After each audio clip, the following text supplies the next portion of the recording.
Welcome to my video. আচ্ছা, হ্যাঁ, তুমি ঠিক ব্যথা পাবে না আছে। শোনা। তো আজকে আমার পার্লারে কাজ শেষ হলো এই ফুটফুটি মিষ্টি বাচ্চাটিকে নিয়ে।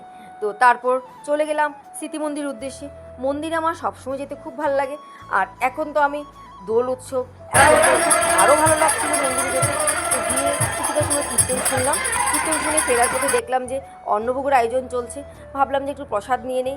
রাত 10:30 এত লোকের আয়োজন, সত্যি ঠাকুরের অশেষ কৃপা। আগামীকালকে জন্য প্রস্তুতি চলছিল। তো আসার পথে এদের সঙ্গে দেখা হলো, একটু একটু কিছুক্ষণ সময় গল্প করে নিলাম এদের সঙ্গে, যা হয় আর কি। বলেছিলাম যে আগামীকালকে আবার আসব। তো ভোর ভোর আমি আবার ভোর 4:30টায় ঘুম থেকে উঠে চলে গেলাম স্মৃতি মন্দিরের উদ্দেশ্যে। পায়ে হেঁটে গেলাম মন্দিরে।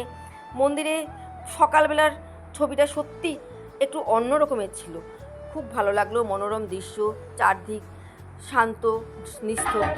তো কিছুটা সময় ভোরের কীর্তন শুনলাম। ভোরের কীর্তন শুনলে, ঠাকুরের নাম গান করলে সত্যি মন প্রাণ জুড়িয়ে যায়। তো ভোরবেলা কিছুক্ষণ সময় বসলাম। আমার মতো আরও অনেক ভক্ত ছিল যাদের ভোরের কীর্তন অবশ্যই ভালো লাগে। আজকে আপনারা অবশ্যই আসবেন। আজকে মহাপ্রসাদের আয়োজন আছে, সারাদিন নাম গান শুনবেন, সন্ধ্যায় সত্যনারায়ণ হবে। তো আসার পথে ঠাকুরের পায়ে একটু আবির দিয়ে, অন্যদের কপালে একটু আবির ঠেকিয়ে চলে এলাম। ভিডিওটি ভালো লাগলে please like share and comment করবে।